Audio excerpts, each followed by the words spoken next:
Assalamualaikum warahmatullahi wabarakatuh. Salam sejahtera untuk kita semua. Yang terhormat dosen pembimbing Dr. Sri Kurniawati SEMM.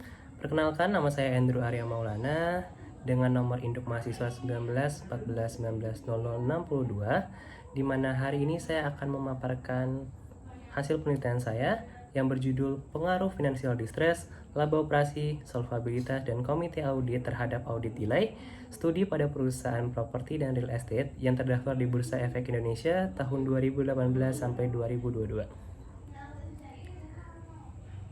Memasuki latar belakang, di mana saya sebagai peneliti menemukan fenomena gap. Masih banyak yang terjadi keterlambatan penyampaian laporan keuangan tahunan perusahaan atau dikenal dengan audit delay masih banyak terjadi di Indonesia, di mana walaupun ketentuan penyampaian laporan sudah sangatlah jelas dan Badan OJK telah memperbarui peraturan yang tentang pelaporan laporan keuangan, tetap saja masih banyak perusahaan yang terlambat mempublikasikan laporan keuangannya selama 5 tahun terakhir ini. Semakin lama waktu penyampaian laporan keuangan, maka informasi tersebut tidak relevan dan dapat merugikan investor karena hal tersebut dapat memperburuk asimetri informasi dan dapat menciptakan situasi pasar modal yang tidak dapat diprediksi. Akibatnya, di mana hal tersebut akan merugikan kedua belah pihak. Dan kemudian akibat adanya pandemi 2019 dan 2020 atau COVID-19, data keterlambatan penyampaian laporan keuangan tahunan mengalami peningkatan dan kenaikan jumlah yang sangat besar, di mana jumlah ini merupakan data tertinggi peningkatan di Indonesia. Dapat dilihat dari tabel grafik di kanan ini, merupakan go publik yang terdaftar menyampaikan laporan keuangan pada 2018 sampai 2022, di mana tahun 2018 ada sebanyak 64 emiten yang terlambat mengalami pelaporan, di mana 3 perusahaan termasuk adalah perusahaan properti dan real estate, di mana 2019 di mana ini mulai mengalami penurunan di mana satu angka, yaitu 63 emiten dengan 7 perusahaan properti dan real estate yang mengalami keterlambatan. Dan kemudian di 2020 di mana tahun ini mengalami pandemi COVID-19 dengan data ini sangat tinggi, di mana dengan 88 emiten dengan 16 perusahaan properti dan real estate yang mengalami keterlambatan penyampaian laporan keuangan. Kemudian 2021 memasuki new normal, di mana 68 emiten mengalami keterlambatan, dan terakhir di 2022 masih saja mengalami keterlambatan laporan keuangan yang berjumlah 61 emiten. Di mana keterlambatan ini sebagian besar disebabkan oleh penurunan pendapatan operasional bersih serta kerugian yang masih dialami oleh perusahaan, di mana pada 2019 dan 2020, dimana khususnya ini merupakan pandemi COVID-19, di mana banyak perusahaan yang mengalami kerugian. Audit delay sendiri dipengaruhi oleh beberapa faktor, seperti faktor internal, contohnya adalah financial distress, laba operasi, solvabilitas, dan komite audit. Perbedaan hasil penelitian terdahulu menjadi faktor juga yang mempengaruhi audit delay. Kemudian masuk ke riset gap, di mana peneliti menemukan adanya perbedaan penelitian. Yang pertama di mana variabel distress, di mana diteliti oleh Gustina dan Rini, financial distress berpengaruh terhadap audit delay, sedangkan oleh peneliti Faradista dan Setiawan pada 2022, financial distress tidak berpengaruh terhadap audit delay. Di mana selanjutnya ada variabel laba operasi, diteliti oleh Faradista dan Setiawan yang menyebutkan laba operasi berpengaruh positif terhadap audit delay, tetapi penelitian tersebut berbeda dengan penelitian yang dilakukan oleh Ningsi dan Widiani pada 2015 yang menyatakan laba operasi berpengaruh negatif terhadap audit delay. Kemudian variabel solvabilitas, Gustina dan Rini menyampaikan bahwa solvabilitas berpengaruh terhadap audit delay, tetapi berbanding terbalik dengan penelitian Ula dan Hidayat tahun 2021, solvabilitas tidak berpengaruh terhadap audit delay. Dan terakhir variabel komite audit, di mana peneliti Rohmah Pahala dan Perdana pada tahun 2022 menyatakan komite audit berpengaruh terhadap audit delay, tetapi penelitian tersebut berbanding terbalik dengan penelitian yang dilakukan oleh Ningsih dan Widiatni pada 2015 yang menyatakan komite audit tidak berpengaruh terhadap audit delay.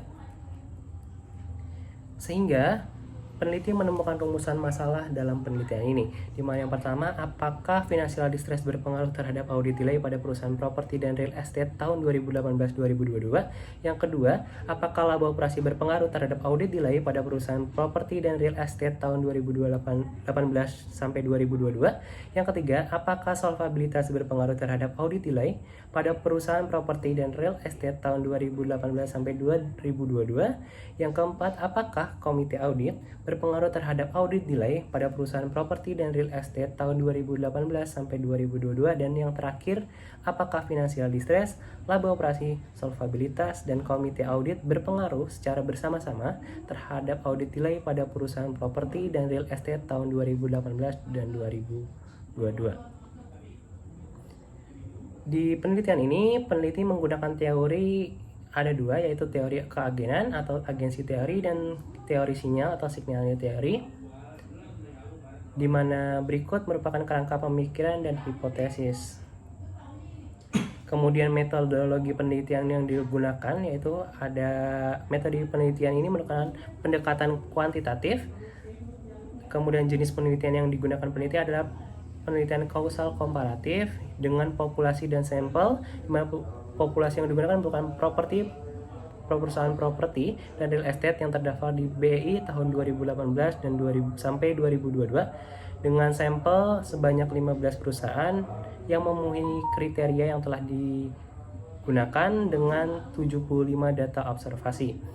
Kemudian variabel dependennya adalah audit delay, dengan variabel independen ada 4, yaitu financial distress, laba operasi, solvabilitas, komite audit, dan pengolahan data dalam penelitian ini menggunakan EViews versi 12. Rancangan analisis dalam penelitian ini, yang pertama ada analisis regresi data panel, di mana ada 3 model menggunakan common effect model, fixed model, random effect model. Yang kedua dilakukan uji model regresi data panel, yang dimana menggunakan mencari apakah model yang sangat tepat dan terbaik dalam penelitian ini dengan menggunakan uji Chow, uji Hostman, dan yang terakhir aja uji Lagrange multiplier.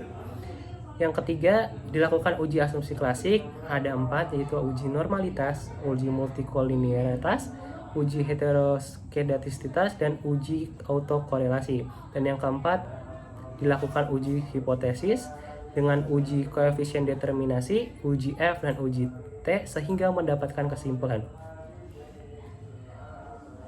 Memasuki analisis dan hasil pembahasan, di mana data panel yang digunakan dalam penelitian ini terdiri dari 3 model. Yang pertama ada common effect model, fixed effect model, dan random effect model, yang selanjutnya akan dilakukan uji berpasangan untuk masing-masing model. Oke, memasuki yang pertama adalah uji model regresi data panel, di mana yang pertama ada uji Chow, di mana peneliti mendapatkan hasil cross section chi-square-nya sebesar 0,000, di mana nilai probabilitas ini merupakan lebih kecil dari nilai signifikansi atau nilai alfa sebanyak 0,05, yang menjelaskan bahwa model terbaik dalam penelitian ini merupakan fixed effect model dibandingkan dengan common effect model. Kemudian dilakukan uji Hostman, di mana hasil mendapatkan cross section random dengan nilai probabilitas sebanyak 0,0390, di mana nilai tersebut lebih kecil daripada 0,05 atau nilai signifikan. Hal ini menjelaskan model terbaik adalah fixed effect model dibandingkan dengan random effect model. Kemudian dilakukan uji Lagrange multiplier, yang berdasarkan hasil diperoleh nilai probabilitas dengan Preij-Veigen-Boot sebesar 0,000 lebih kecil daripada nilai signifikan 0,05. Hal ini menjelaskan model terbaik adalah random effect model dibanding dengan common effect model, sehingga didapatkan hasil kesimpulan dari pengujian model regresi data panel, di mana hasil uji Chow mendapatkan fixed effect model, uji Hostman fixed effect model, dan uji Lagrange random effect model. Maka model data panel yang tepat adalah fixed effect model. Kemudian dilakukan uji asumsi klasik, di mana pertama ada uji normalitas, diketahui dengan nilai probability-nya sebesar 0,168092, di mana nilai tersebut lebih tinggi daripada nilai signifikansi yaitu 0,05, yang menandakan bahwa data dalam penelitian yang peneliti lakukan bersifat normal. Kemudian dilakukan uji multikolinearitas dengan nilai masing-masing antar variabel menunjukkan lebih kecil daripada 0,80 yang mendatangkan bahwa data penelitian ini terbebas dari multikolinearitas.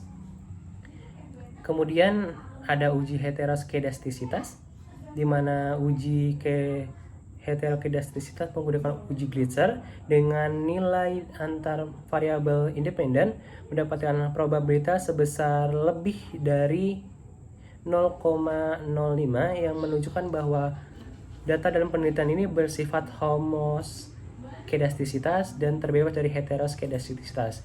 Kemudian dilakukan uji autokorelasi di mana diketahui nilai n-nya sebesar 75 dengan k-nya variabel independen sebanyak 4 dengan nilai signifikan alfanya 5%, di mana diketahui batas bawahnya 1,5151 dengan batas atas 1,7390, di mana nilai tersebut didapat dari tabel Durbin-Watson, di mana dapat diketahui juga nilai Durbin-Watson statistikanya mendapat 2,174954, sehingga didapatkan perbandingan di mana batas atas lebih kecil daripada nilai Durbin-Watson statistik, di mana lebih kecil daripada 4 dikurangi batas atas. Maka dengan perbandingan tersebut dapat disimpulkan bahwa hasil dari penelitian ini merupakan terbebas dari autokorelasi. Kemudian dilakukan uji hipotesis, di mana uji hipotesis diuji dengan uji koefisien determinasi, di mana dapat didapatkan edges R-square-nya sebanyak 0,584781, di mana nilai tersebut berarti financial distress, laba operasi, solvabilitas, dan komite audit berpengaruh terhadap variabel audit delay sebesar 58,48%, dan sedangkan sisanya sebanyak 41,52% dipengaruhi oleh variabel lain yang tidak ada dalam penelitian ini.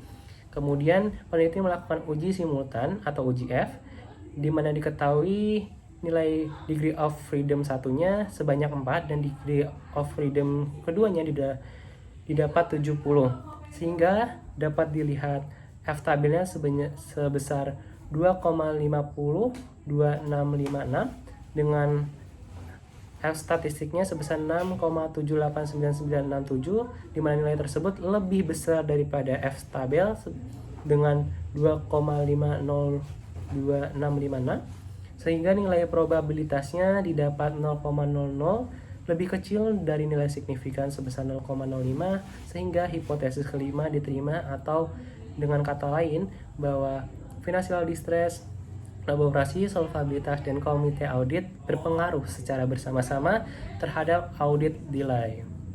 Kemudian yang terakhir ada uji parsial atau uji T, di mana degree of freedom-nya mendapatkan hasil 70 dengan nilai tabelnya mendapatkan 1,99444, di mana pengujian dalam penelitian ini merupakan two-tail atau pengujian dua arah.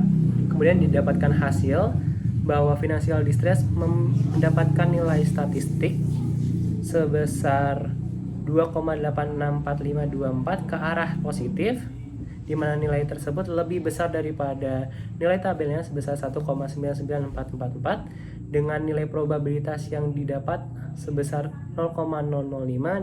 Nilai tersebut merupakan nilai lebih kecil daripada nilai signifikan sebesar 0,05, sehingga dapat disimpulkan bahwa financial distress berpengaruh terhadap audit delay. Kemudian variabel kedua yaitu laba operasi, di mana nilai statistiknya lebih besar daripada nilai tabelnya, di mana min 31,039923 lebih besar daripada min 1,99444, di mana nilai probabilitas didapat 0,0036 lebih kecil daripada nilai signifikan yaitu 0,05, yang berarti bahwa laba operasi berpengaruh negatif signifikan terhadap audit delay. Kemudian ada solvabilitas, di mana nilai T statistiknya lebih besar daripada nilai T tabel dengan 3,703236 lebih besar daripada 1,99444, di mana didapat juga nilai probabilitasnya sebesar 0,0005 lebih kecil daripada nilai signifikansi sebesar 0,05, yang berarti solvabilitas berpengaruh secara positif secara signifikan terhadap audit nilai. Kemudian ada komite audit, nilai statistik yang didapat lebih kecil daripada nilai T-tabel dengan 1,368141 lebih besar daripada 1,99444, dengan nilai probabilitas yang didapat adalah 0,1767 lebih besar daripada 0,05, yang mengartikan bahwa variabel komite audit tidak berpengaruh terhadap audit nilai. Kemudian didapat kesimpulan bahwa financial distress berpengaruh terhadap audit nilai, maka hipotesis pertama diterima dengan probabilitas 0,0059 lebih kecil daripada 0,05. Kemudian adalah bahwa operasi berpengaruh terhadap audit nilai dengan maksud hipotesis kedua diterima. Kemudian ada solvabilitas di mana hipotesis ketiga diterima, dan komite audit dengan hipotesis keempat ditolak. Dan yang kelima adalah berpengaruh secara signifikan di mana financial distress, laba operasi, solvabilitas, dan komite audit berpengaruh secara bersama-sama terhadap audit nilai, sehingga hipotesis kelima diterima. Kemudian saran untuk peneliti selanjutnya disarankan untuk menggunakan atau menambah variabel independen yang lebih beragam seperti aktivitas aset, ukuran perusahaan, auditor switching, dan bisa juga menggunakan variabel moderasi atau variabel penggabung lainnya dalam penelitian selanjutnya.